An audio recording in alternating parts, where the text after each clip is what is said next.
Hello! For this tutorial, we're going to take a look at an overview of the WordPress dashboard.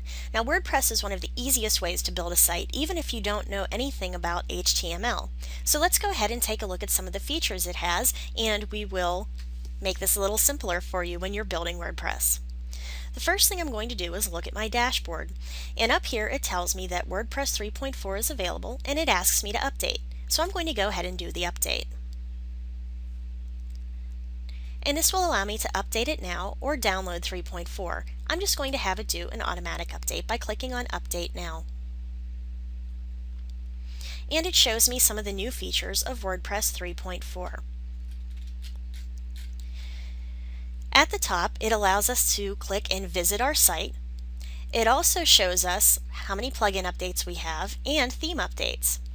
It allows us to look at comments that are awaiting moderation to be published on our WordPress page, and it allows us to click New to make a new post, add new media, add a new link, a new page, or a new user. Over on the right, you can edit your profile or log out. Here on the left, you'll see the dashboard. And when you click on the dashboard, it's going to take you to the main area where you can edit all kinds of things in your WordPress page. This shows you the basic settings, you can add content, and customize your site. So let's go ahead and take a look first at the updates. Again, these are the WordPress updates.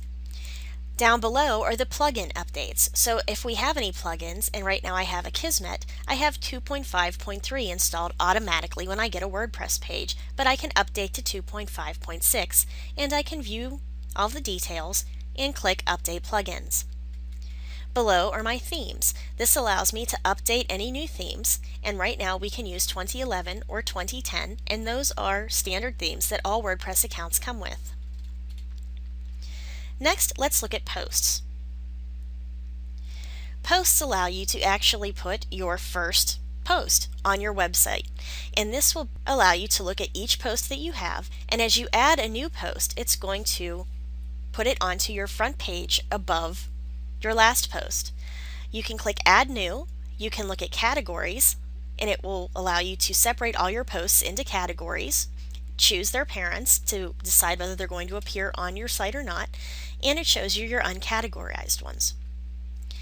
Next, it allows you to tag your posts, and this is going to allow you to basically put in meta tags. So if somebody is looking up a subject that you have written about in your post, you'll come up on the search engines. Next is the Media tab, and the Media tab allows you to upload pictures, PDF files, and all kinds of other media files that you can link to your web page.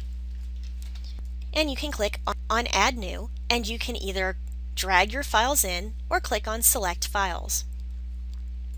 Below that are the links, and this is going to show you different links that you can hook up to your web page, and these are just basic links that it suggests you can have, but you can always go in and you can check any ones of these off that you don't want, click on bulk actions and delete them, and click apply. You can also search for links over here on the side. Next are your pages. Your pages allow you to set up permanent web pages that won't be affected every time you make a new post unless you choose for them to be. And these allow you to make permanent web pages that won't change when you post a new post for them unless you choose to have them do so. And it shows you how many you have altogether and how many are published. This is the All Pages tab, or you can click on Add New. And Add New allows you to put in the title plus all of your content. You can save a draft, preview what you've done, change your status from draft to pending review. You can change your visibility from public to password protected to private, and you can choose to publish immediately or later and click on Publish, but we'll go over that in a future tutorial. Next are comments. Some people choose not to have a comment section on their WordPress page, but this is where you can decide how you're going to allow people to comment on your content. And you can set this up so you can moderate the comments, or they can make whatever comments they want. Many people choose to go ahead and moderate the comments so they know that there's not going to be any spam or, let's just say, undesirable comments on their page. Next, we've got appearance. An appearance allows us to choose which themes we want. from the ones that are already in here, or we can install a new theme. Underneath that is widgets, and widgets are neat little programs that you can automatically put onto your web page that will allow you to use all kinds of different functions. For instance, you can see in my main sidebar I've got a search, recent posts, recent comments, etc. And you can even add more through your showcase sidebar. And you can download the widgets through the plugins page. Next are our menus. Some themes don't have menus, but you can make custom menus and custom links. We also have theme options, and this allows you to decide if you want to just start building your WordPress page from scratch. The header function allows you to put the header that will be at the very top of your Word page, and you can use a custom header or you can put in an image. And if I were to put an image here, it would replace this image that's already on my web page. Or you can choose one of these default images. Next is the background. So we can choose a background from a file that we have, and it will allow us to preview it right in here. Or you can just choose a color by clicking on Select a Color. Then we have the editor. The editor is good if you know how to use CSS and HTML. If you're not sure, then you'll want to avoid this area. However, if you're pretty good with HTML or CSS, you can go in here to further customize your themes. Let's take a look at plugins. Right now, the plugins that we have, and these are actual little programs that will allow us to have more customization of our WordPress page, shows us all of our plugins, those that are inactive, updates that are available, and that will also show up underneath the plugin, or you can add new. You can click in the search box and put in any type of plugin that you can think of. Let's say that you want to put in a Google custom search. Type that in there, click on search plugins, and a whole list of Google custom search options will show up, and you will just find the one that has the highest rating and is the newest updated. I can also go to Editor. Editor is another place that it's going to allow us to go in and change the PHP files, CSS files, text files, etc. And again, you don't want to touch this if you're not sure what you're doing, because you can completely destroy a page just by accidentally deleting a comma. Next is users. Right now, I'm the administrator, so I'm in here as the administrator. If I want to add more people, I can click on Add New, and when I do that, I can decide what functions they're going to have. So I'll put in their username, email, etc., put their role, and then click on Add New User. And I can look at my profile from here as well.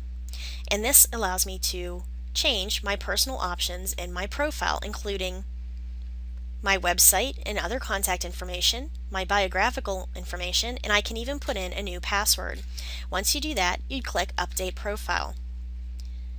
Next is Tools. Tools are going to allow you to import or export certain tools that you can find, and this is an app that lets your browser run and let you grab little pieces of the internet to put on your own page. And finally, we have Settings, and this has general settings for our entire page, writing settings that are going to allow us to post via email, do remote publishing, etc.